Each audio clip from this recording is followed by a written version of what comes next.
Namaskar and pranam to all of you.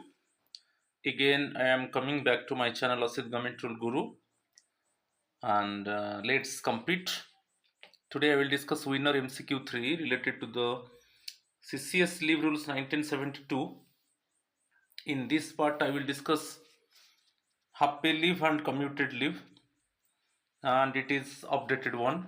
Also, I will discuss 10 MCQs.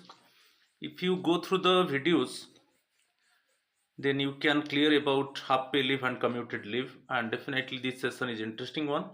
So my friends, please subscribe my channel, share my channel, like my channel, so that your friends and your colleagues also will get notification for my new videos. So I do not want to waste more time. Now I am going to discuss winner MCQ 3 related to the CCS Leave Rules 1972. HPL uncommuted leave I will discuss. Okay. So you see question number 1. As per leave rules, overstay of leave without proper sanction will be debited against. 4 options are there. HPL to the extent due and excess treated as extraordinary leave. CL casual leave to the extent of due and excess treated as extraordinary leave. Restricted restricted holidays to the extent of due and excess treated as LND. Leave not due. Earned leave to the extent of due and excess treated as extraordinary leave. Overstay of leave, suppose for example you see आप 5 days के लिए suppose आप CL ले लिए, मगर आप extra 2 days आप रहेंगे, extra 2 days, right, extra 2 days without permission, without the permission of the leave authority, you have overstay there for 2 days.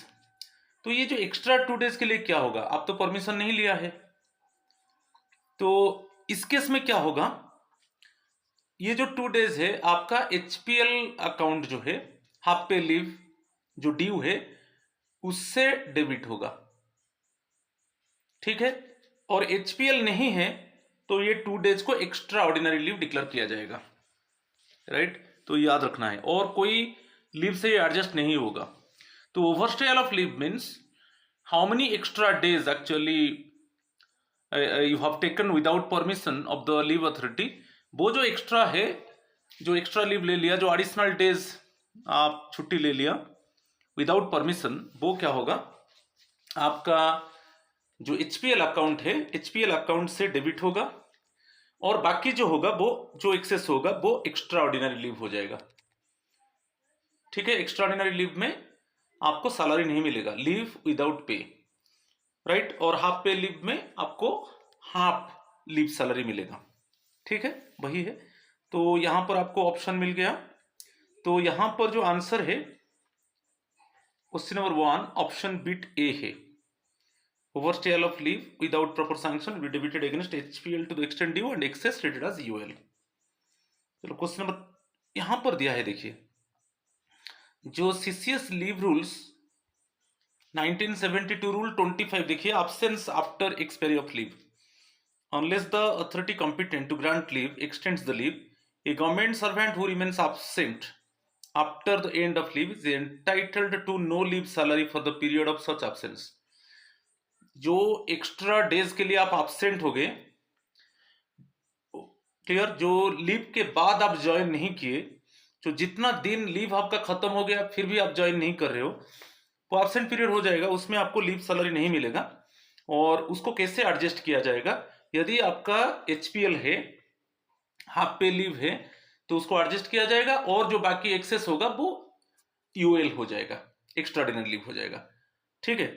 To the extent ये क्लियर दे दिया, and that period shall be debited against his leave account as the इट्यूअर half pay leave to the extent such leave is due, the period of excess of such leave due being treated as extraordinary leave.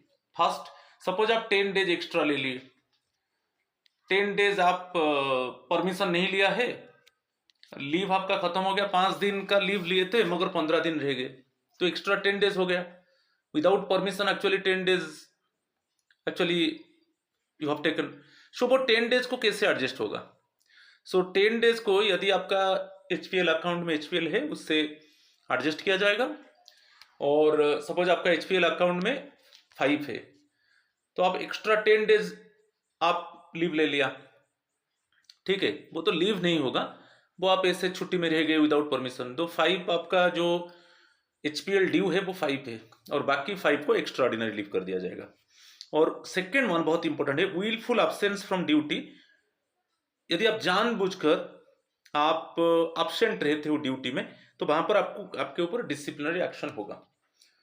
Okay, disciplinary action will be initiated against the employee who knowingly absence from duty, but who willfully absence from the duty, right? Next one, question number 2. What will be HPL accumulation as of 1st July 2020 if a new government servant joined on 2nd March 2006 2nd March 2020?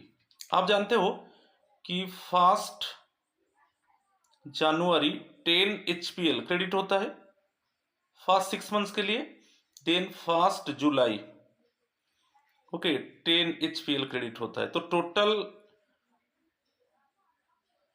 Total year में आपका 20 HPL credit होता है। तो every month each month में आपको कैसे calculation करना है ना, 5/6 के हिसाब से कैलकुलेशन होगा, क्योंकि एवरी 6 मंथ में 10 HPL मिलता है, ठीक है। तो नहीं, ये जो 5/3 होगा, नॉट 5/6, 5/3 होगा, ठीक है। ईच मंथ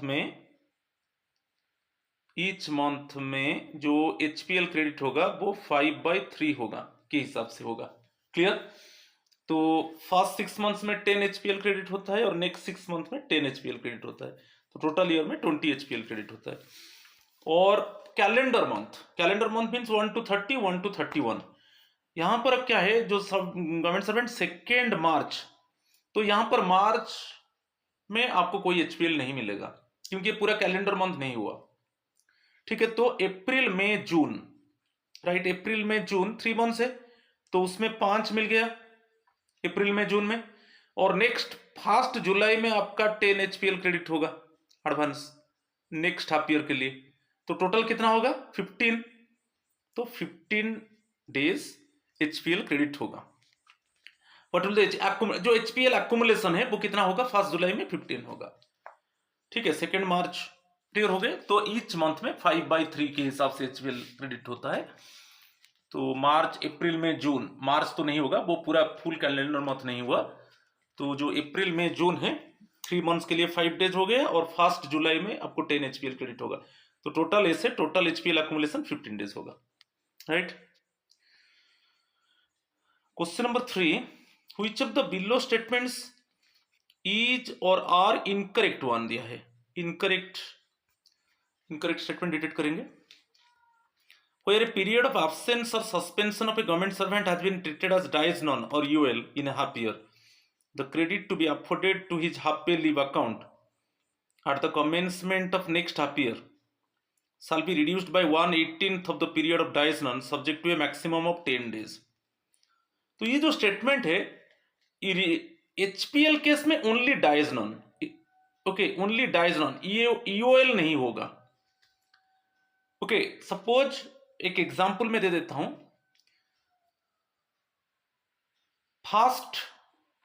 1st जनवरी से जून 30, सपोज आप 36 डेज आपका dies non means unauthorised absence, आप परमिशन नहीं लिया, ठीक है, you have not taken permission of the leave authority and you are absent one, तो वो जो अनऑथराइज लीव है वो डाइज नॉन है, तो dies non 36 days 1st January to June 30 के अंदर, ठीक है। तो जितना डाइज नॉन पीरियड होगा उसका 1/18 आप कैलकुलेट कर दीजिए, उसका 1/18 कितना है, 1/18 कितना है, 2 है। तो जो 1st जुलाई में जो 10 HPL क्रेडिट होने वाला था नहीं होगा, 10 HPL से 2 डेबिट कर दो, 8 HPL क्रेडिट होगा। फर्स्ट जुलाई में आपका कितना क्रेडिट, एवरी हाफ मंथ में, फर्स्ट जनवरी फर्स्ट जुलाई में 10 HPL क्रेडिट होता है। मगर यहां पर जो फर्स्ट हाफ में 36 डेज आप डाइज रन हो गया, अनऑथराइज लीव आप ले लिए, तो जब डाइज रन होता है 1/18 हम कैलकुलेट करते हैं। 1/18 of dies non period must be debited from the forthcoming HPL, okay, credited in the account of the employee. तो 36 से 118 2 हो गया, तो फर्स्ट जुलाई में आपको 10 HPL क्रेडिट होने वाला था, मगर कितना होगा, तो ये जो 1/18 ऑफ 36 2 है वो 2 डेज को डेबिट कर दीजिए, तो डेबिट होने कितना हो गया, 8 हो गया। तो ऐसे ये मैक्सिमम 10 डेज आपका होता है। ये जो स्टेटमेंट है ओनली, ये स्टेटमेंट गलत हो गया, क्योंकि only dies non HPL case में, अर्न्ड लीव केस में दोनों डाइज नॉन UL, मगर HPL केस में जो एक्स्ट्रा ऑर्डिनरी लीव लिया वो काउंट होगा, एक्स्ट्रा ऑर्डिनरी लीव काउंट होगा HPL केस में, ये काउंट होगा, कंफ्यूजन नहीं होना है, उसके ऊपर क्वेश्चन आता है, ये काउंट होगा, डाइज नॉन काउंट नहीं होगा। तो डाइज नॉन पीरियड जितना होगा उसका 1/18 कैलकुलेट कर दीजिए, और दो नेक्स्ट जो हाफ ईयर में जो HPL क्रेडिट होने वाला था उससे उतना डेबिट कर दीजिए, और ये मैक्सिमम कितना होता है, 1/18 of the period of dies non subject to maximum 10 days. ठीक है, तो ये स्टेटमेंट गलत हो गया, फर्स्ट स्टेटमेंट गलत हो गया। ठीक है, तो ये स्टेटमेंट गलत हो गया। सेकंड स्टेटमेंट दिया है, when government servant dies while in service, credit of half pay leave shall be allowed at the rate of 5/3 days per completed calendar month of service up to the date of death of the government servant. ये statement गलत है, only पर completed month, ये जो calendar ये नहीं है, ये कैलेंडर, क्योंकि डेथ केस में जिस मंथ में आपका डेथ होता है, सपोज 15 अप्रैल में डेथ हो गया एम्प्लॉय का, तो अप्रैल मंथ के लिए भी HPL क्रेडिट होगा, HPL मंथ के लिए HPL क्रेडिट होगा, कोई प्रॉब्लम नहीं है। सपोज आप 20 अप्रैल में एम्प्लॉय का डेथ हो गया, तो अप्रैल मंथ के लिए HPL क्रेडिट होगा, जो 5/3 होता है पर मंथ, वो क्रेडिट होगा, मगर पर कैलेंडर नहीं होगा। कैलेंडर मींस 1 to 30, 1 to 31, ठीक है, मगर यहां पर कैलेंडर दे दिया, ये ओनली पर कंप्लीटेड मंथ देना था, कैलेंडर नहीं देना था, तो ये स्टेटमेंट गलत हो गया, क्योंकि जिस मंथ में डेथ होता है वो उस मंथ में भी HPL 5/3 के हिसाब से क्रेडिट होगा। तो दोनों स्टेटमेंट यहां पर इनकरेक्ट है, तो यहां पर जो है आंसर है, इट इज आंसर है C, both 1 and 2, both are incorrect one. ठीक है, चलो next one, what would be the HPL credit afforded on 1st July 2020 if the employee avails 20 days EOL from 1st February to 20th February, 40 days of dies non. मैं आपको बोला था HPL case में EOL आप लिया, extra ordinary leave लिया, तो उसके लिए कोई प्रॉब्लम नहीं है, एज यूजुअल HPL क्रेडिट होगा। तो एक्स्ट्रा ऑर्डिनरी लीव आप ले रहे हो तो HPL अफेक्ट नहीं होगा, ये काउंट होगा, जो HPL क्रेडिट होता है काउंट होगा। मगर डाइज नॉन केस में इसमें काउंट नहीं होगा, तो इसमें कोई प्रॉब्लम नहीं। ओनली देख लीजिए डाइज नॉन 40 डेज है। अच्छा, मैं बोला था डाइज नॉन 40 डेज है, तो आप 1/18 निकाल दीजिए, 1/18 ऑफ 40 डेज, ठीक है, इट इज बेसिकली 2.2 हो रहा है, तो 2.2 मीन्स उसको राउंड ऑफ करेंगे तो 2.2 मीन्स 2 होगा। तो जो 1 जुलाई में जो 10 HPL क्रेडिट होने वाला था उससे आप 2 माइनस कर दो, कितना होगा, 8 क्रेडिट होगा। What would be the HPL credit afforded on 1 जुलाई 2020, तो 8 क्रेडिट होगा, क्योंकि आप डाइज नॉन ले लिए, डाइज नॉन 40 डेज ले लिए, उसका 1/18 निकाल दो, 1/18 2.2, 2.5 और मोर देन दैट वो नेक्स्ट राउंडिंग नंबर हो जाएगा, नेक्स्ट होल नंबर हो जाएगा, मगर यहाँ पर 2.2 मीन्स 2 है, तो 1/18 of the dies non period it is 2.2 and it must be debited from the subsequent HPL, okay, from the subsequent credit of HPL। तो यहाँ पर 2.2 हो गया, 2.2 हो गया मीन्स 1 जुलाई में आपका 10 HPL क्रेडिट होने वाला था, उससे 2 डेज माइनस कर दीजिए तो 8 डेज, ओके, HPL क्रेडिट होगा 1 जुलाई 2020 में, ठीक है। Next one, question number 5, A government servant who is eligible for departmental leave, आप देख लीजिए अंडर रूल 49 डिपार्टमेंटल लीव के ऊपर है, shall be entitled to half pay leave of 20 days on completion of dash of actual duty। तो departmental leave होता है, departmental leave means it means throughout the year actually they do not do work, during a year some days actually they will get relaxation, they will not involve in work, okay. तो ये जो है, जो departmental leave होता है उसमें जो rule है, हम तो जानते हैं कि एवरी ईयर हमको 20 HPL हमारा अकाउंट में क्रेडिट होता है, एवरी हाफ ईयर में 10 डेज क्रेडिट होता है। तो यहां पर दिया जाए जो डिपार्टमेंटल लीव अंडर रूल 49 है, shall be entitled to half pay leave of 20 days on completion of dash of actual duty after 12 months। ये बहुत इंपॉर्टेंट है। आप रूल 49 देखिए, डिपार्टमेंटल लीव के ऊपर है। तो डिपार्टमेंटल लीव मीन्स कंटिन्यूअस नहीं है। सपोज आप देख लीजिए जो सर्वे है, सर्वे ऑफ इंडिया में जो काम कर रहे हैं उनको पूरा ईयर काम नहीं करना है, पूरा continuous actually they will not render their service, it means during a year. तो कंटिन्यूअस नहीं है, उनको डिपार्टमेंटल लीव मिलता है। तो इस केस में जो उनको HPL क्रेडिट होगा वो दिया है, shall be entitled to half pay leave of 20 days on completion of 12 months of actual duty। यदि 12 months of actual duty के बाद, ठीक है, उनका HPL क्रेडिट होगा, ठीक है। Question number 5 bit C answer.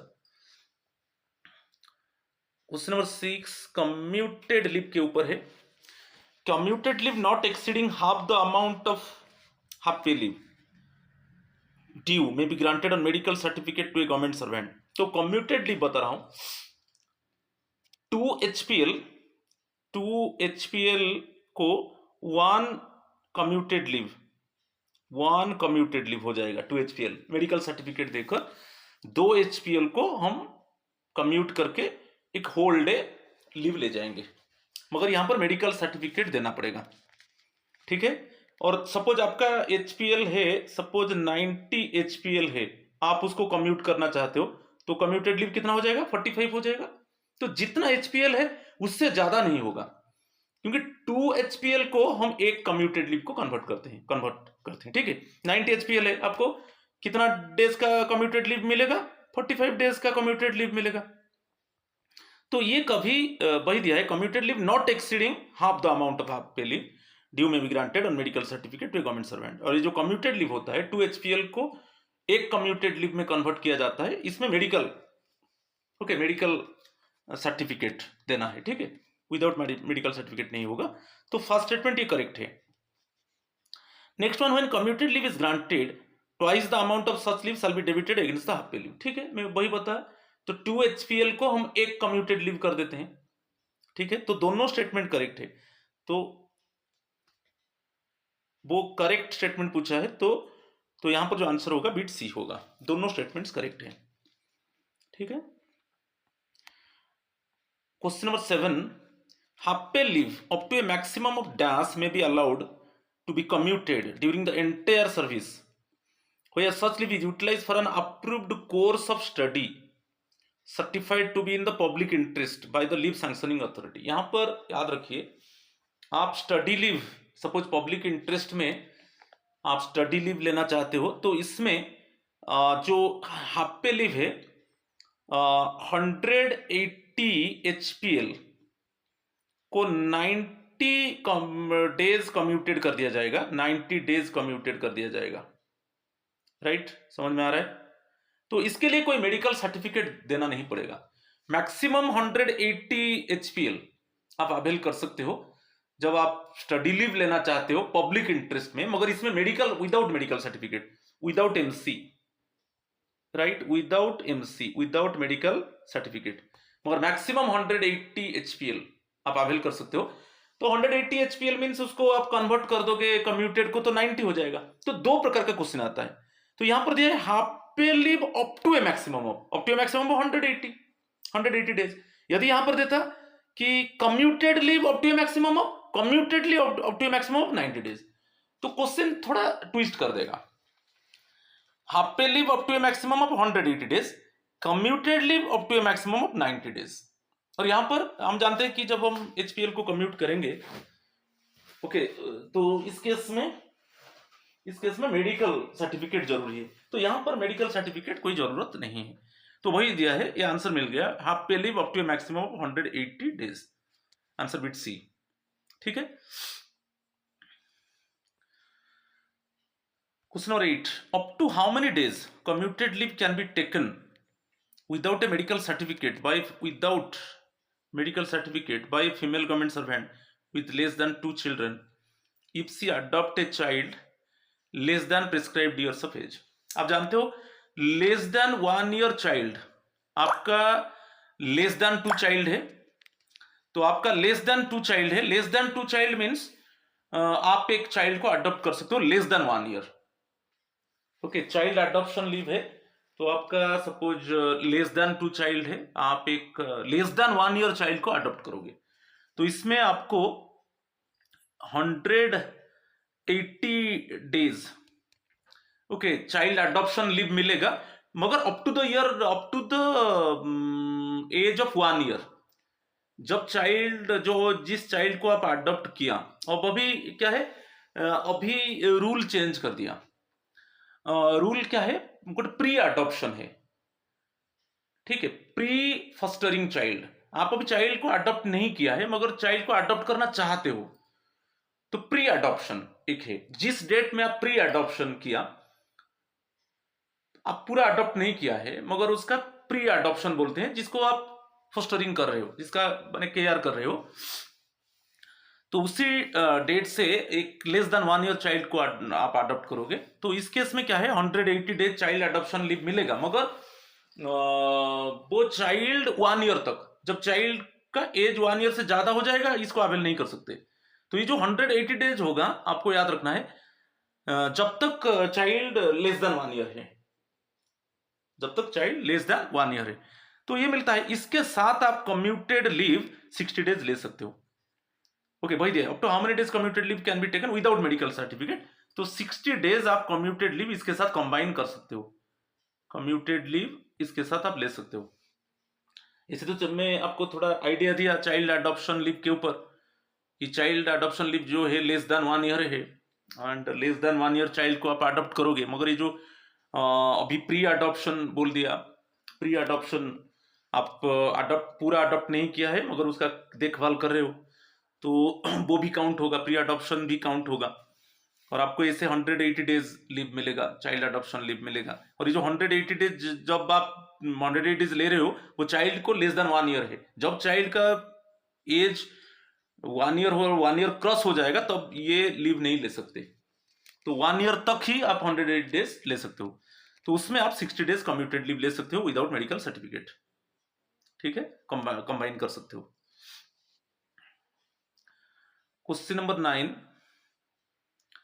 which of the following is incorrect about commuted leave? Commuted leave can be granted only if the leave sanctioning authority is satisfied that there is a reasonable prospect of the government servant returning to duty। ये statement correct है। जब commuted leave होता है, commuted leave क्या, 2 HPL को हम एक commuted leave में कन्वर्ट करते हैं मेडिकल सर्टिफिकेट देकर, मगर जो लीव अथॉरिटी है, जो लीव सैंक्शनिंग अथॉरिटी है, वो इतना कॉन्फिडेंट होना चाहिए कि वो ये एम्प्लॉय रिटर्न आ जाएगा, उसके हिसाब से वो कम्यूटेड लीव सैंक्शन करता है। Okay, just the leave sanctioning authority think that the employee will return back after completion of the leave, the employee will return back and again involve in work, ये ठीक है। Commuted leave can not be granted as leave preparatory to retirement. Leave preparatory to retirement में only EL HPL का और कोई leave नहीं मिलता है, ओनली EL HPL 300 EL और HPL दोनों ये मिलाकर leave preparatory 300 days leave preparatory to retirement मिलता है। कोई commuted leave can not be granted as leave preparatory to retirement, ये ठीक है।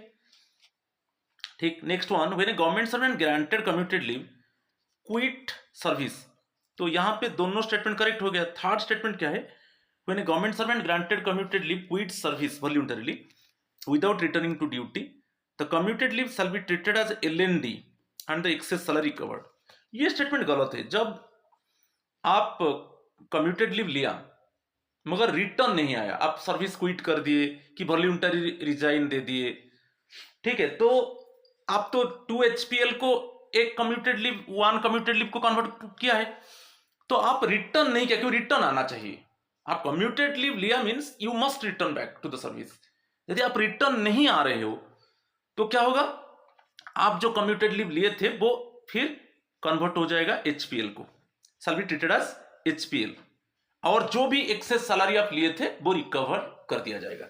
नॉट ओनली HPL को कन्वर्ट होगा, not LND, leave not due, no. ठीक है, आप रिटर्न नहीं आए, आप कम्यूटेड लीव लिया, 2 HPL को 1 कम्यूटेड लीव को कन्वर्ट किया, मगर you it means you will not return back, you quit the service, you do not join the job. ठीक है, तो इस केस में क्या होगा? आप रिटर्न नहीं आए तो वो जो कम्यूटेड लीव लिए थे वो HPL को कन्वर्ट हो जाएगा, उसके हिसाब से सैलरी एडजस्ट कर दिया जाएगा। ये स्टेटमेंट गलत है। नेक्स्ट है, when government servant granted commuted leave quit service voluntarily without returning to duty, the commuted leave shall be treated as, ये करेक्ट है, the commuted leave shall be treated as half pay leave and the excess salary covered. तो था जो beat C है यहां पर incorrect पूछा है, तो बीट सी आंसर है, right. Question number 10, incorrect statement हम देखेंगे। 3 statements are there, we can it means detect only incorrect statement na. A government servant may be permitted by the authority competent to grant leave to take leave preparatory retirement to the extent of earned leave due not exceeding 300 days without half pay leave due subject to the condition that such leave extends up to and includes the date of retirement। यहाँ पर ये गलत हो गया। हम जानते हैं कि ये दोनों मिलाकर EL HPL दोनों मिलाकर आप leave preparatory to retirement 300 days ले सकते हो, जो डेट ऑफ रिटायरमेंट को भी कवर करेगा। मगर यहां पर without half pay leave, no no no, ऐसा नहीं। सपोज आपका EL 270 है, ये EL है, तो उसके साथ आप 30 HPL ले सकते हो leave preparatory to retirement, maximum 300, तो maximum 300 days means EL plus HPL। तो यहां पर जो फर्स्ट स्टेटमेंट है वो गलत हो गया, फर्स्ट स्टेटमेंट गलत है, ठीक है, इसके ऊपर क्रॉस लगा दिया। सेकेंड क्या दिया? Where a government servant who has been granted commuted leave, तो इसको ये स्टेटमेंट गलत हो गया। Next one, where a government servant who has been granted commuted leave permitted to retire voluntarily without returning to duty at his request due to ill health and incapacitating for further service, then no recovery shall be made। ये भी ये statement correct है, क्योंकि आप देखिए commuted leave तो आप medical certificate लेकर गए, 2 HPL को 1 कम्यूटेड लीव को कन्वर्ट किया, आप मेडिकल सर्टिफिकेट देकर गए। सपोज यहां पर क्या हुआ कि इल हेल्थ कंडीशन के वजह से, और एक है इनकैपेसिटेटिंग फॉर फर्दर सर्विस, वो फर्दर सर्विस नहीं कर सकता क्योंकि his body is not permitting, okay, he is suffering in prolong illness and his body is not permitting to do work, तो इस केस में वो रिटर्न नहीं आ सकता। तो रिटर्न नहीं आएगा तो उसमें कोई सैलरी रिकवर नहीं होगा। हम जानते थे कि आप जब कम्यूटेड लीव लेकर जा रहे हो, आप रिटर्न नहीं किए, आप सर्विस क्विट कर दिए कि वॉलंटरी आप रिटायरमेंट ले लिए, आप रिटर्न नहीं आए, तो वो जो कम्यूटेड लीव HPL को कन्वर्ट हो जाएगा और उसके हिसाब से सैलरी एडजस्ट हो जाएगा, सैलरी को रिकवर कर दिया जाएगा, क्योंकि आपको फुल लीव सैलरी मिला था, तो HPL means half leave salary मिलेगा। मगर यहां पर कोई सैलरी रिकवरी नहीं होगा। आप कम्यूटेड लीव लिया, आप रिटर्न नहीं आ पाए क्योंकि इल हेल्थ की वजह से और इनकैपेसिटेटिंग फॉर फर्दर सर्विस, तो इस केस में कोई रिकवरी नहीं होगा। दिस स्टेटमेंट करेक्ट है। Commuted leave may granted at the request of the government servant when no earned leave is due to him। ये भी गलत है, क्योंकि ये भी है आपका earned leave है, आप कम्यूटेड लीव ले सकते हो, HPL 2 HPL को 1 कम्यूटेड लीव को कन्वर्ट कर सकते हो मेडिकल सर्टिफिकेट देकर, कोई प्रॉब्लम नहीं। आपका EL है, EL ड्यू EL है, मगर यहां पर क्या दिया कि आपका EL नहीं है तो आप कम्यूटेड लीव लोगे, ऐसा कुछ नहीं। आपका EL है, आप भी कम्यूटेड लीव ले सकते हो। तो अभी 2 स्टेटमेंट क्या क्या गलत हो गया, फर्स्ट एंड थर्ड, तो आंसर इज बिट सी, ठीक है। चलो नेक्स्ट वन पूरा डिस्कस करेंगे। जो रूल 29 है, मैं तो रूल 26, 27, 28 डिस्कस किया था, जो ईएल के ऊपर था, वैकेशन डिपार्टमेंट और नॉन वैकेशन डिपार्टमेंट। तो ये जो रूल 29 हाफ पे लीव के ऊपर डिस्कस करेंगे। इसमें क्या है, ये ओनली वैकेशन, अभी जो 7 only vacation department serving in a नहीं sorry only non vacation department, only non, इसको याद रखना है, first one is only non vacation, जिनके लिए वैकेशन नहीं है, वैकेशनल डिपार्टमेंट के लिए नहीं है HPL, only non vocational, okay, non vacation department HPL credit होता है, 20 एचपीएल क्रेडिट होता है ईयर में, और एवरी हाफ ईयर में फर्स्ट जनवरी 10 एचपीएल क्रेडिट होगा, और फर्स्ट जुलाई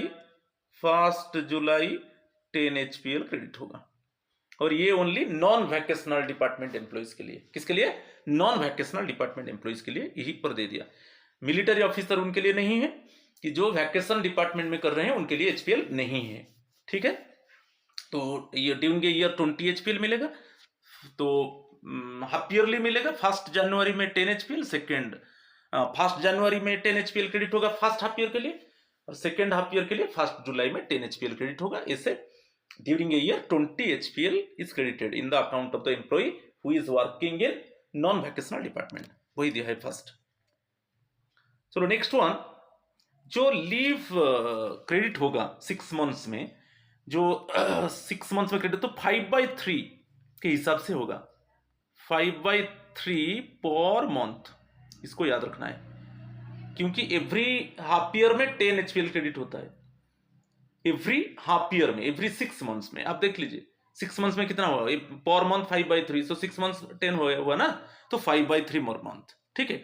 और जो कैलेंडर मंथ होगा, कैलेंडर मंथ पूरा कैलेंडर मंथ होना चाहिए, कैलेंडर मंथ क्या, 1 to 30, 1 to 31। सपोज 2 फरवरी में आप ज्वाइन किए, तो इसमें आपको 5/3 के हिसाब से क्रेडिट नहीं होगा, क्योंकि ये फुल कैलेंडर मंथ नहीं है, ठीक है। तो कैलेंडर मंथ बहुत इंपॉर्टेंट है, ओके, 1 to 30 और 1 to 31। जैसे 2 फरवरी में आप ज्वाइन किया, तो फरवरी मंथ में आपको एचपीएल क्रेडिट नहीं होगा, क्योंकि ये पूरा कैलेंडर मंथ नहीं हुआ, ठीक है। चलो नेक्स्ट में यहां पर दे दिया, the credit for the half year in which a government servant is due to retire. अच्छा, यहां पर रिटायर और रिजाइन, रिटायरमेंट तो आपका एवरी मंथ जो लास्ट में होता है, कि ओनली इसको याद रखना है, यदि आपका फर्स्ट मंथ का फर्स्ट में आपका डेट ऑफ बर्थ है, तब वो प्रीवियस डे आपका रिटायरमेंट डेट होगा। जैसे 1 जून है, तो 31 में आपका रिटायरमेंट डे होगा। और जैसे आपका सपोज 1 सितंबर है आपका डेट ऑफ बर्थ, तो अगस्त 31 आपका रिटायरमेंट डेट होगा। मगर अदर केस में, अदर डेट केस में लास्ट होगा। जैसे अगस्त 2 है, अगस्त 31, अक्टूबर 5 है, अक्टूबर 31, कि दिसंबर 3 है, तो दिसंबर 31 आपका रिटायरमेंट डेट होगा। और रिजाइन बेसिक पूरा ये कंप्लीटेड कैलेंडर मंथ होना चाहिए।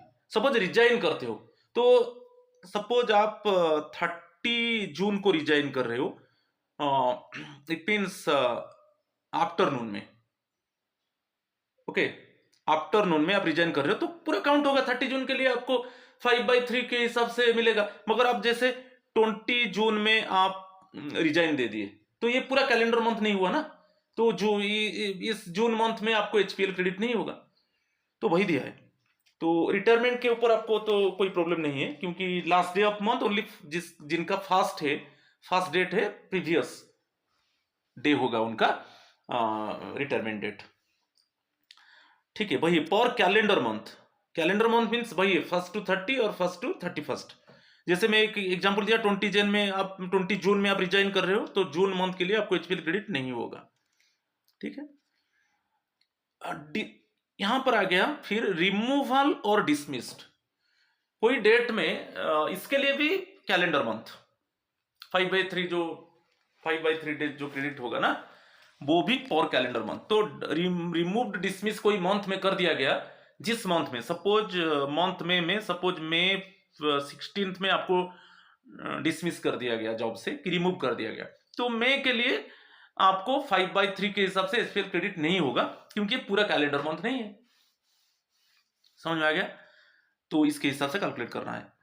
और नेक्स्ट है CA, ये बहुत इंपॉर्टेंट है। CA क्या है? डेथ केस में। डेथ केस में कैलेंडर मंथ नहीं है, ओनली पर कंप्लीटेड मंथ है। देखो यहां पर कैलेंडर नहीं लिखा है, क्योंकि देखिए सपोज आपका अप्रैल 23 में आपका डेथ हो जाता है, तो अप्रैल मंथ के लिए आपको एचपीएल मिलेगा। कि सपोज अगस्त 3 में आपका डेथ हो जाता है, तो अगस्त मंथ के लिए आपको एचपीएल मिलेगा, डेथ केस में मिलेगा। यहां पर कंप्लीटेड कैलेंडर मंथ नहीं है, पर कंप्लीटेड मंथ है। समझ में आ गया? चलो नेक्स्ट वन, एब्सेंस केस में मैं बोला था एचपीएल केस में आप एब्सेंस जो डाइज नॉन हम बोलते हैं, unauthorised leave, dies non means unauthorised leave, ठीक है। इस केस में ओनली डाइज नॉन केस में आपका 1/18 of the period of dies non, इसको याद रखना है, 1/18 of the period of dies non subject to a maximum of 10 days can be debited from the next HPL, from the next HPL. आपका जो 1/18 of the period of dies non subject maximum 10 days वो क्या होगा? Debit होगा। मैं example इसको दे देता हूं, आप देखिए। सपोज यहां पर देख लीजिए, जनवरी 1 to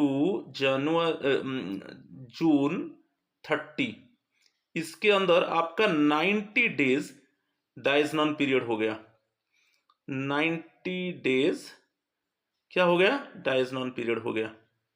January 1 to June 30, first जो हाफ ईयर है, 90 days डाइज नॉन पीरियड हुआ।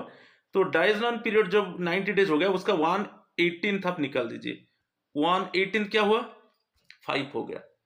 तो जो 1 जुलाई में, अभी 1 जुलाई में आपका जो एचपीएल क्रेडिट होगा वो ओनली 5 होगा, क्योंकि एवरी आप जानते हो फर्स्ट हाफ के लिए 1 जनवरी, सेकेंड हाफ के लिए 1 जुलाई में 10 एचपीएल क्रेडिट होता है। मगर आप जो फर्स्ट हाफ है ना, जनवरी 1 टू जून 30 के अंदर 90 days आपका डाइज नॉन पीरियड हो गया, अनऑथराइज लीव हो गया, उसको डाइज नॉन डिक्लेयर कर दिया गया। तो 1/18 पीरियड डेबिट होगा। 1/18 ऑफ 90 कितना है?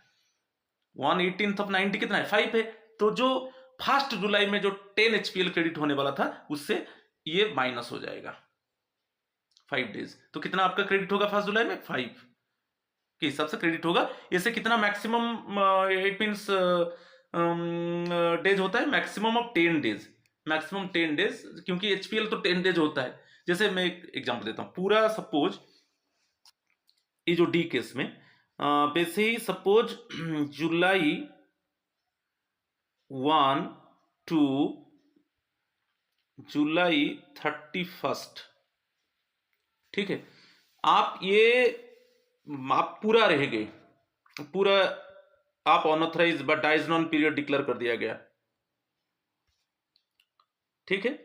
जून 1 टू जुलाई 31 आपका डाइज नॉन पीरियड डिक्लेयर कर दिया गया, तो ये मोर देन 180 हो गया, नहीं कि क्योंकि जुलाई 31 हो गया, ओके, जुलाई, अगस्त, ओके, सितंबर, अक्टूबर, नवंबर और दिसंबर, ठीक है। तो इसमें 184 डेज हो गया, 184 डेज आपका डाइज नॉन पीरियड हो गया, 184 डेज। तो उसका 1/18 निकाल दीजिए। 1/18 मीन्स मोर देन 10 हो गया ना, मोर देन 10 हो गया।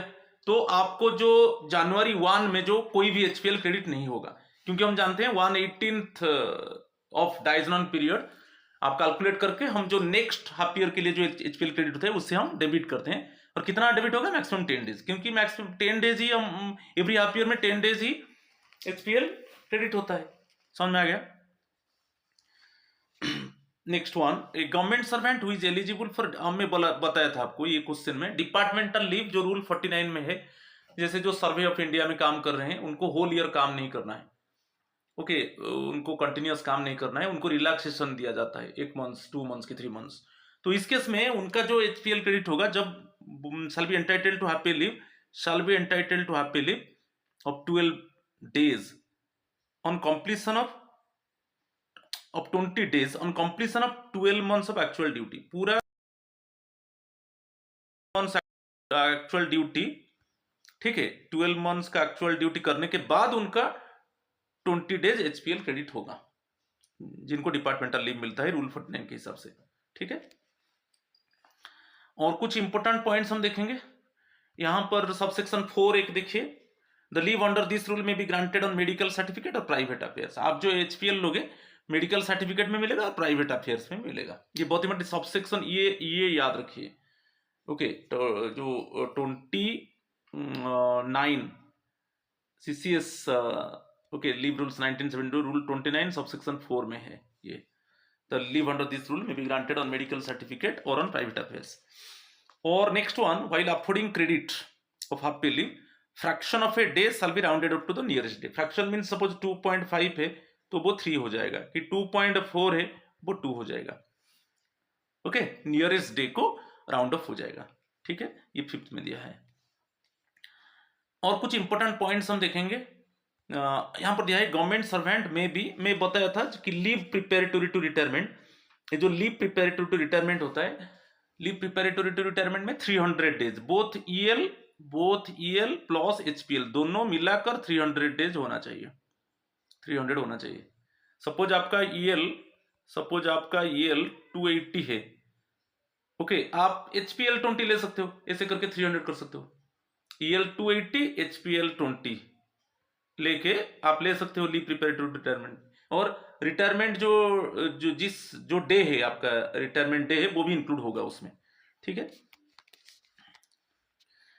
कन्वर्ट टू कम्यूटेड लीव के ऊपर मैं बताया था कि 2 HPL convert to 1 full day commuted leave medical certificate देकर, 2 एचपीएल को 1 फुल डे कम्यूटेड लीव आप कर सकते हो, okay, on for medical ground, ठीक है। और जो था स्टडी लीव के लिए, यहां पर स्टडी लीव के लिए मैक्सिमम यहां पर देख लीजिए, approved study course, okay, in public interest, इस केस में आप 108 मैक्सिमम 180 एचपीएल व 90 कम्यूटेड लीव, एक 180 एचपीएल उसको आप कन्वर्ट कर दो तो 90 कम्यूटेड लीव हो गया, तो मैक्सिमम 180 एचपीएल, ओके, और 90 कम्यूटेड लीव। और इसमें कोई मेडिकल सर्टिफिकेट जरूरत नहीं है, आप ले सकते हो। Entire service period, during entire service ये दिया है, देखिए, during the entire service, total आपका सर्विस पीरियड में आप 180 एचपीएल को 90 कम्यूटेड लीव को कन्वर्ट कर दो, ओके, और उसमें कोई मेडिकल सर्टिफिकेट जरूरत नहीं है, और एंटायर सर्विस में इतना ही ले सकते हो बिना मेडिकल सर्टिफिकेट से, ठीक है। नेक्स्ट चलेंगे, एचपीएल में भी ग्रांटेड इवन व्हेन ईएल, आपका अकाउंट में ईएल है एचपीएल ले सकते हो, कोई प्रॉब्लम नहीं, ठीक है। लीव सैलरी आपको हाफ मिलेगा, जो लीव जब आप लीव में जाते हो तो उसमें जो पेड रन कर रहे थे वो पेड रन का हाफ मिलेगा। कॉम्बिनेशन सभी एचपीएल सभी लीव के साथ कंबाइंड होगा, एक्सेप्ट सीएल के साथ कंबाइन नहीं होगा, क्योंकि हम जानते हैं जो कैजुअल लीव है वो किसके साथ कंबाइन नहीं होता है, ठीक है। और लीव एनकैशमेंट यहां पे सपोज ऑन वॉल्यूंटरी और प्री मैच्योर रिटायरमेंट कि परमानेंटली इनकैपेसिटेटेड और invalid for service on termination of service by notice, leave encashment for EL and HPL is maximum 300 days, आप जानते हो। जैसे आपका रिटायरमेंट होता है कि वॉल्यूंटरी रिटायरमेंट होता है, कि परमानेंटली इनकैपेसिटेटेड फॉर वर्क आपका रिटायरमेंट होता है, कि termination of service by notice, तो इसमें जो लीव एनकैशमेंट होगा दोनों मिलाकर एचपीएल कितना होगा ना, ईएल प्लस एचपीएल, ये मैक्सिमम 300 होगा। सपोज ईएल आपका 280 है तो इसमें 280 डेज का पूरा फुल सैलरी के हिसाब से आपको मिलेगा, जो पे है आपका उसके हिसाब से मिलेगा, बेसिक पे प्लस डीए के हिसाब से। और यहां पे 20 डेज एचपीएल तो ये हाफ के हिसाब से मिलेगा, ये जो 20 डेज हाफ के हिसाब से मिलेगा, है ना, क्लियर। तो 300 डेज से मिलेगा, ठीक है। मगर उसी केस में जब रेजिग्नेशन क्विट करते हो, हम जानते हैं कि जितना रेजिग्नेशन क्विटिंग केस में आपको कोई एचपीएल एडमिसिबल नहीं होगा, एचपीएल कुछ नहीं है। सपोज आपका जब रेजिग्नेशन क्विट करते हो, सपोज आपका 180 ईएल है तो आपको 90 ईएल आप इनकैश कर सकते हो, हाफ इनकैश कर सकते हो, मगर इसमें कोई एचपीएल एनकैश नहीं होगा। रेजिग्नेशन और क्विटिंग सर्विस में एचपीएल एनकैश नहीं होगा, ओनली ईएल एनकैश होगा, मगर हाफ होगा। ठीक है, तो अभी रूल 30 को चलेंगे, कम्यूटेड लीव के ऊपर चलेंगे। ठीक है, अभी एचपीएल पूरा क्लियर हो गया, रूल 30 में कम्यूटेड लीव देखेंगे। कम्यूटेड लीव नॉट एक्सीडिंग में बताया था, फर्स्ट जो है, जो रूल 30 सबसेक्शन 1 है, उसमें क्लियरली दे दिया कि 2 एचपीएल को आप एक कम्यूटेड लीव में आप कन्वर्ट कर सकते हो मेडिकल सर्टिफिकेट में, मेडिकल सर्टिफिकेट में। ठीक है, तो जितना एचपीएल से ज्यादा नहीं होगा कम्यूटेड लीव।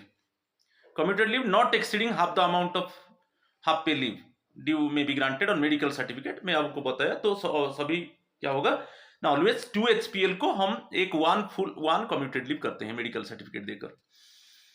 तो और एक मजा बात है, ये जो रूल 30 सबसेक्शन 1 बीट ए में क्लियरली दिया है कि जब आप कम्यूटेड लीव लेते हो तो sanction authority, leave sanction authority satisfy होना चाहिए कि you return back after completion of leave, you return back and join the duty.